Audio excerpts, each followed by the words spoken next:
Hey guys, what's going on? Bill here with Fountain of Truth. Finishing up my 450 Trans-American Trail build. Everything that I need to get it street legal is on it. I've made a couple of other mods as well that didn't have to be on there for it to be street legal, but they are on there anyways. I'll go over a few things that I've done here and try not to make it a long video. I always think I'm long-winded anyways, but so yeah, let's start with some of the problematic upgrades or mods that I did. The number one, probably as far as like frustrating mod or addition, is this tank. This Safari 15.1 liter tank or whatever. There's a few things that make it a little bit of a pain in the butt to have to put on and take off. But so one of the things that you have to realize about this tank to start off with is it reduces your turn-in radius. Your front forks will hit your tank on both sides. Now I don't know how much of a reduction in radius it is, but it's noticeable. I mean, the first time I went out, I'm used to having that small tank on. You can really, crank the handlebars around, and I went to make a sharp turn, and it didn't go as planned because I can't turn it that sharp.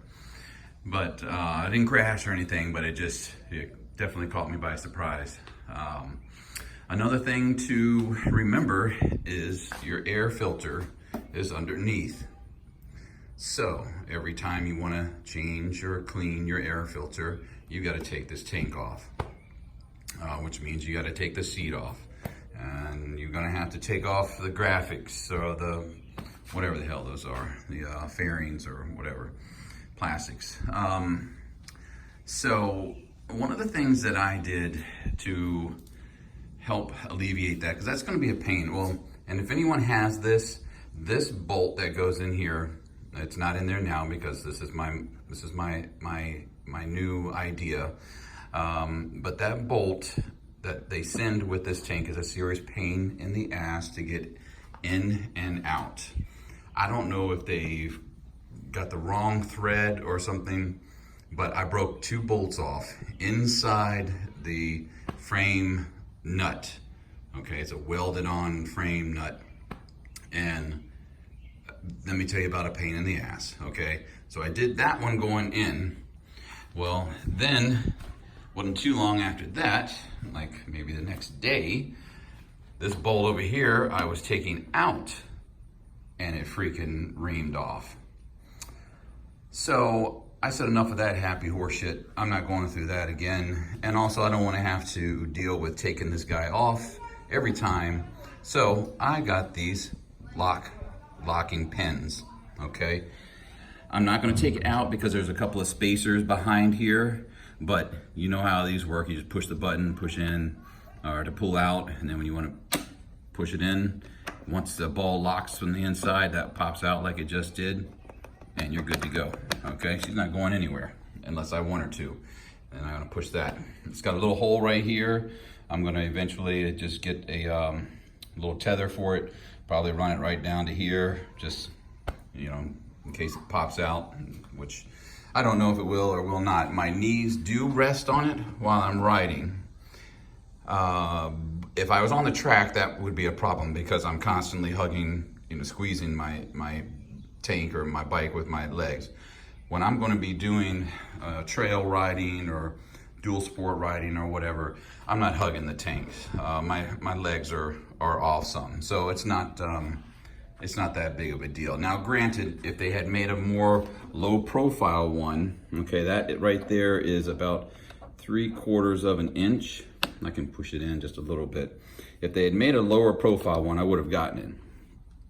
But at least this company, Haldera, H-A-L-D-E-R-A, I got this from Germany, so, and it wasn't inexpensive, at least in my book anyways. These were, I don't know, with shipping and everything, it was between $30 and $40 per per one. But anyways, I'm hoping that, you know, well, not hoping, that makes the process of pulling this tank up much easier than before. So anyways, so there's that. The other thing that was, okay, if we're talking about pain in the ass to install, it would be this Dunlop D606 tire that I have on here. This Dunlop 606, D606, man, I don't know. The front is a Pirelli MT21. That one wasn't a big deal to put on. This guy, even letting it sit out in the sun for a good while, it was a pain in the ass. You know, and we've had some 100-degree days here recently, you know, which means it's probably about 110, 115 with the humidity. And it just happened to be a hot day when I was putting that on too, and that worked up a good sweat. Anyway, so sheer pain in the ass factor, that would probably, as far as like just putting on, that was probably the number one thing. But the grand scheme, you know, it comes in probably like number two for just overall pain in the ass functions of the bike. But the other thing is underneath of the seat, I had the Tusk wiring harness. The way that comes up here, and you got to splice it into the light.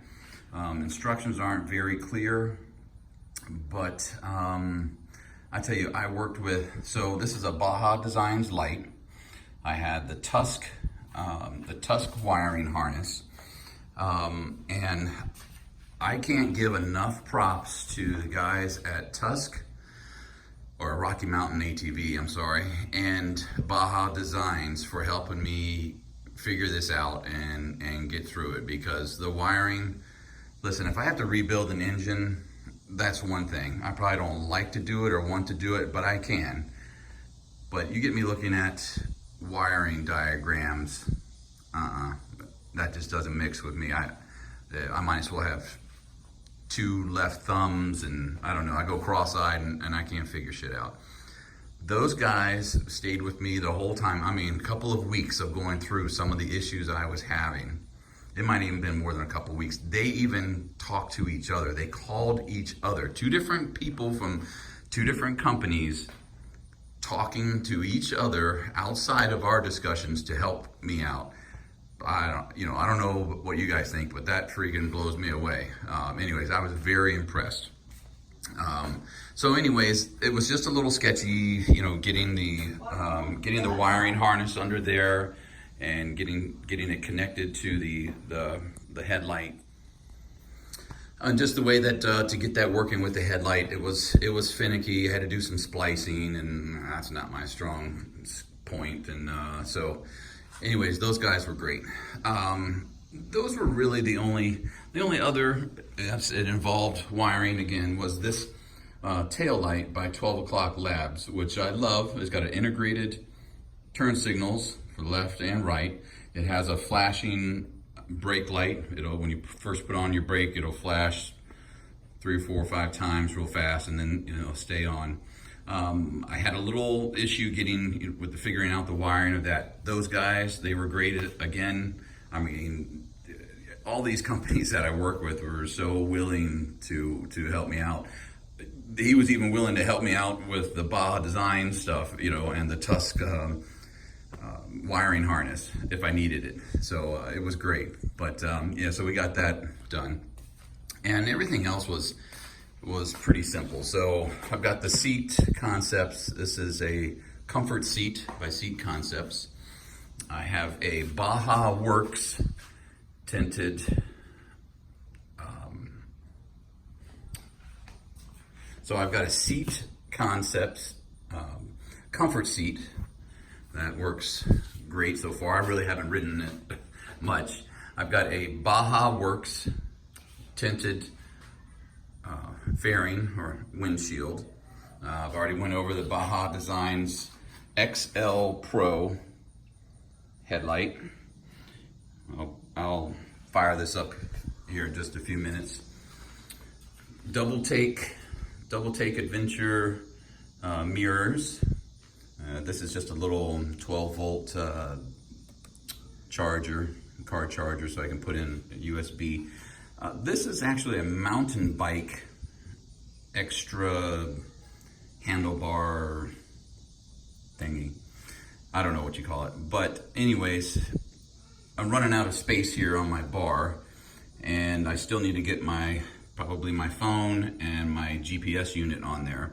So this'll give me options to play with, how I want to put them on there. This is actually for mountain bikes. It looks like fiberglass. It's not. It's just plastic, I guess, but it seems to be well made, and we'll see what happens. It might not make it past the shakedown, but I've got a keyed start.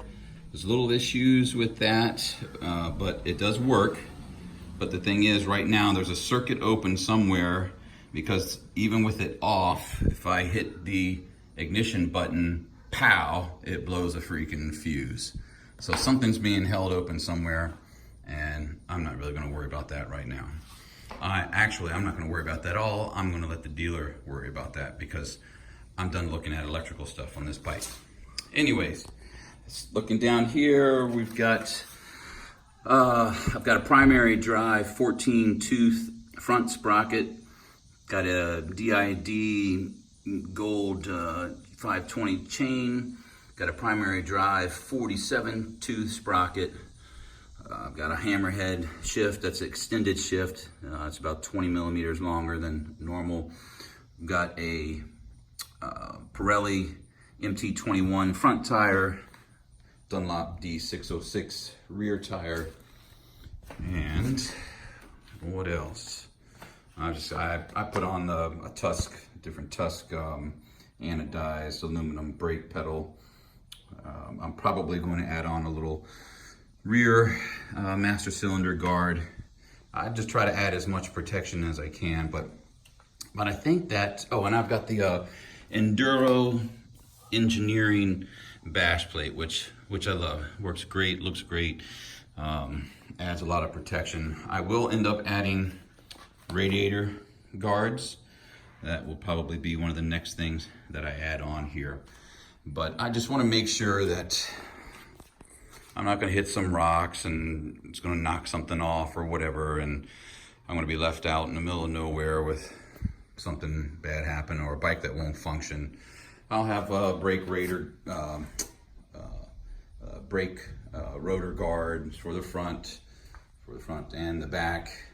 Okay, I got that backwards. Front and the back, and just a few things here and there. But overall, it's good to go. When I took all these things out, I've added a little Loctite to just about everything that I thought would vibrate out. Because at one point I did have this one right here vibrate out, of all things. I have no idea. I went on one ride, and either I just forgot to tighten it down, or it had the shit vibrated out of it in one 15-minute ride. I don't know, but I came back and that was gone, so I had to order a new one of those. But anyways, there you go. It's been a long time. I don't know if it's been a long time. It's been a while in the makings here, and I haven't even, I've had it out a couple of times. I'll probably take it out again this evening for just a little bit, go for a little ride. But I'm going to get it registered. I'll try to get it registered tomorrow, and then hopefully I can go in and get it inspected and get a plate for this bad boy and be ready to go. All right, guys, there it is. Any questions or comments, leave it in the areas below, and thanks for watching Fountain of Truth. This is Bill. We'll be talking to you soon.